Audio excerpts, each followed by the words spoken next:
Hello guys, welcome to my channel. It has been a really long time since I had uploaded a video. Like it's kinda my phone got broken then my exam came, and I couldn't able to upload a single video. But finally, I got some time to upload a video, so a few weeks ago I asked some problematic BL series. So today I am going to talk about some problematic BL series. So let's begin the video. So Tharn type. Why are you, addicted heroin, Waterboy. What the duck, his story 1 obsessed, his story 4 close to you. Love by chance. All these BL series have the same romanticization of sexual molestation and rape has happened in all these BL series. Let's start with Tharn type. Tharn type is considered one of the best BL series from 2019. And I am always like, how could this BL series considered the best from 2019? Like I don't get. There are still a pretty large amount of Tharn type fans who say this is the best BL series. Are people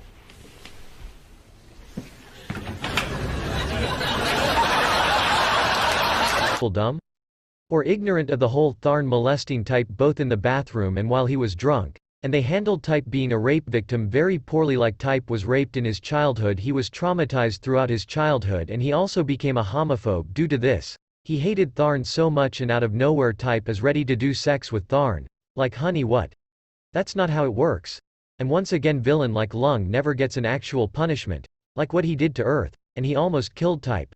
And he should be in prison. So let's move on. Addicted heroin. So when it comes to Chinese BL, lots of people mention this as their favorite BL series, and I am like, if this is your favorite, you guys need help. You guys are in a crisis. I'm on my way. Like how the hell did people find this good? Like our Gu Hai is stupidly obsessed with Luo Yin. Like it was creepy as hell. Like how the hell kidnapping someone started to look romantic. And he is harassing Luo Yin 24/7. Like in the entire series only for one time when Luo Yin initiates something physically, and in the rest of the series as Gu Hai forcing on Luo Yin. I will consider this assault honey. Next is Waterboy, another sexual assault scene that got ignored. Like why he fucking assaulted Apo for absolute a bullshit reason. Like please. And in their relationship the entire problem starts with Wai, and a really poor lesbian storyline. I don't have much to say since I don't remember much from this series, so let's move on. His story 1 obsessed. This by far the worst in the history franchise. Like Jing Tang as a toxic, abusive, possessive boyfriend. Like there are so many sexual assault scenes, where Yi Chen clearly doesn't want to have a relationship with Jing Tang because he knows he is a liar, and plus Jing Tang forced a lot on Yi Chen.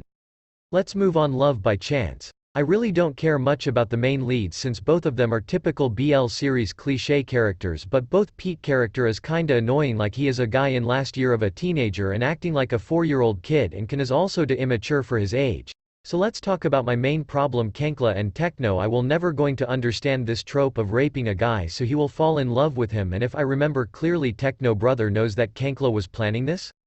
Like who thought this was romantic?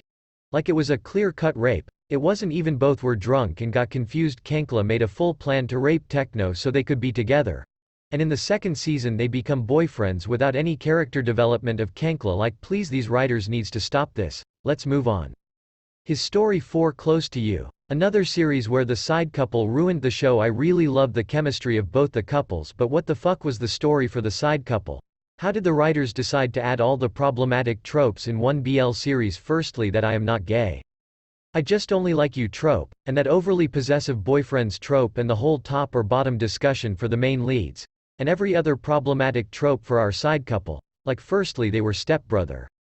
So many people are not fan of this trope, but I don't have a major problem with them being stepbrother, and them having a 10-year-old age gap. I also don't have much problem with them having a 10-year gap either. But you are telling me both of them were living in the same roof as stepbrothers, and Yang Jia was like around 10 years old and was already in love with Yang Jia and making a master plan of how to fuck his brother, and how the hell Yang Jia's mother allows his son to rape his stepson, and even after the whole rape scene, and Simon forgave Yang Jia just because he is going to help him come out to his father. Like it was so dumb and uncomfy to watch. This is definitely the second worst BL from history franchise, so let's move on. The effect. I saw so many people mention this. I guess people couldn't able to differentiate this series from a BL series. First of all, this is not a BL series. To begin with, it's a show about the effect after a rape, how the victim feels.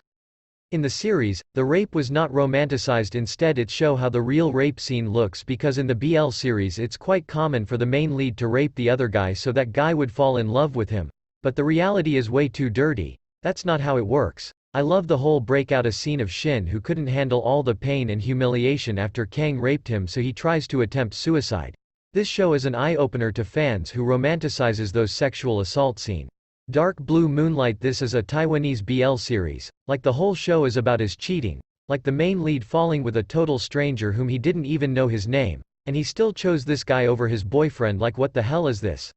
Like the main lead have a such caring boyfriend and have a healthy relationship, but he still chooses a complete stranger then over his nice healthy boyfriend.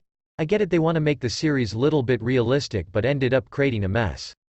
So let's move on. The next series is Don't Say No. Another series from MAME that started well and got ruined. It started pretty well, that awkwardness of both Leo and Fiat in the beginning because they don't want to put a bad impression on each other.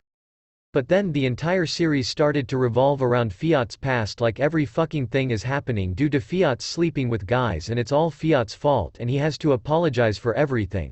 And Leo cheating on Fiat for an absolute worst reason and he never apologized to Fiat, and plus when he was assaulted it was his fault and once again Fiat was the one who apologized. Like why, just why?